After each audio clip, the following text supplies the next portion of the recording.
Hello student, नमस्कार। मैं reporter सी के सर फ्रॉम के कॉमर्स अकेडमी स्टूडियो रूम। आपका स्वागत है बच्चों आज के ब्रेकिंग न्यूज में। स्टूडेंट्स, बीबीए, बीसीए, बीएमएस और बीबीए, बीसीए, बीबीए, बीएमएस और बीबीएम, ये जो कोर्सेज ग्रेजुएशन के कोर्सेज है 12th के बाद जो दिए जाते हैं, उसके लिए अब महाराष्ट्र में अगर आप ये कोर्सेज करना चाहते हो तो उसके लिए CET, that is common entrance test, compulsory हो चुका है।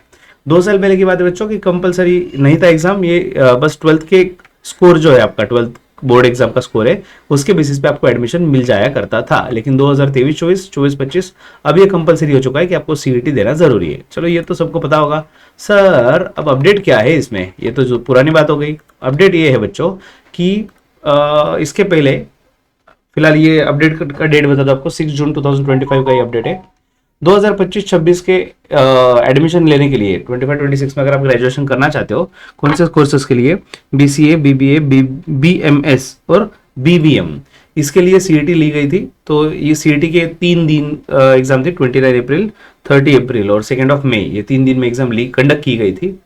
और उसका रिजल्ट 4 जून 2025 को हाल ही में रिजल्ट भी डिक्लेअर किया गया है। ठीक है।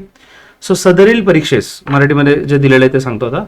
सदरील परीक्षेस काही उमेदवार सहभागी होऊ न शकल्यामुळे उमेदवार, पालक व संस्था यांनी सीईटी कक्षास व्यक्तिशः भेट देऊन ईमेलद्वारे त्याच प्रकारे दूरध्वनीद्वारे अतिरिक्त सामायिक प्रवेश परीक्षा घेण्याबाबत विनंती केली आहे।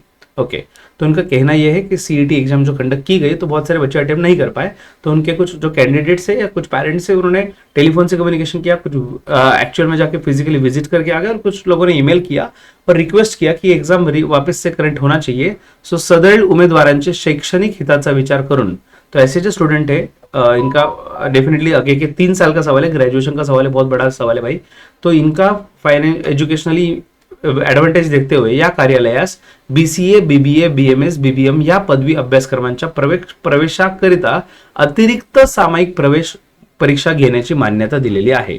तो एडिशनल सीईटी, ऑलरेडी एक बार सीईटी का एग्जाम हो चुका है, इसके लिए फिर से एक बार एग्जाम लेने के लिए कंसेंट दिया गया है। सो सदरील अतिरिक्त परीक्षेचे वेळापत्रक व इतर माहितीबाबत राज्य सामायिक प्रवेश परीक्षा कक्षाच्या MahaCET.org या संकेतस्थळावर, मतलब इस वेबसाइट पे कंटिन्यूसली आपको विजिट करना है। ठीक है स्टूडेंट्स, बेसिकली पहली बात तो मुझे ये कुछ थोड़ी चीजें इलॉजिकल भी लग रही है भाई। ठीक है, आपको एग्जाम कंडक्ट करना था, थोड़ा जल्दी कर लेते एग्जाम। पहली बात तो आपने कंडक्ट किया 12th बोर्ड एग्जाम होने के बाद, पहले तो टाइम टेबल आया कि एग्जाम अप्रैल की स्टार्टिंग में होगा, 1, 2, 3 अप्रैल। ठीक है, उसके बाद उनको रियलाइज हुआ कि एग्जाम जल्दी हो रहा है, क्या मिसमैनेजमेंट हो रहा है, तो उन्होंने अप्रैल के एंड में एग्जाम रखी, 29 अप्रैल, 3 अप्रैल और 2 मई। उसका रिजल्ट 1 महीने के बाद लगाया, 4 जून को रिजल्ट आया। रिजल्ट जल्दी लग सकता है बट 4 मई को रिजल्ट आया।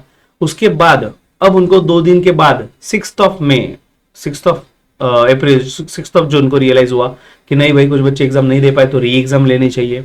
अब ये बता रहे हैं कि इससे रिलेटेड जो बाकी की अपडेट मिलेगी, मतलब कुछ दिन में आपको अपडेट आएगा। अब जो सबसे बड़े सवाल है, सर क्या जिन्होंने आज तक रजिस्ट्रेशन नहीं किया वो बच्चे एग्जाम दे पाएंगे? पहला सवाल। दूसरा सवाल, क्या जिन्होंने ऑलरेडी एग्जाम दी है वो स्कोर इंप्रूव करने के लिए वापस री एग्जाम दे सकते हैं? दूसरा सवाल। तीसरा सवाल, सर अगर री एग्जाम दे दी, सपोज ऑलरेडी एग्जाम दी थी, फिर से एग्जाम दे दी जाए तो उसके बाद स्कोर इंप्रूव अगर नहीं हुआ, मान लो दूसरे एग्जाम में स्कोर कम आया कंपैरेटिवली पहले के कंपैरिजन में, तो कौन सा स्कोर कंसिडर किया जाएगा? क्या वो ऑप्शन रहेगा?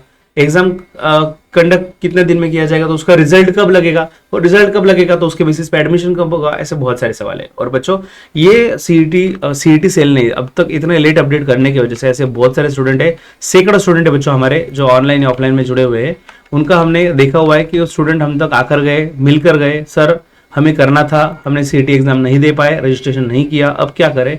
लिटरली हमने as a institute, as a professional person, हमने उनको सजेस्ट किया कि अभी कोई स्कोप नहीं है, आप अभी कुछ नहीं कर सकते क्योंकि वो डेट चला गया है। अभी आपके पास एक ही ऑप्शन है, सिर्फ और सिर्फ दूसरा कोर्स ऑप्ट करना या दूसरे यूनिवर्सिटी में जाना।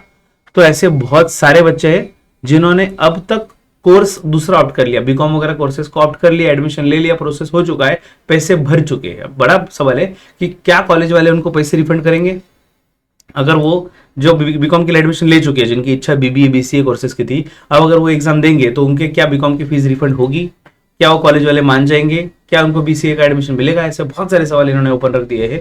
तो डिसीजन राइट है या रॉन्ग है? मुझे ऐसा लगता है डिसीजन राइट लेकिन अगर लेट डिसीजन लिया जाए तो कभी कभी राइट डिसीजन भी गलत लगता है, तो इस तरीके का है।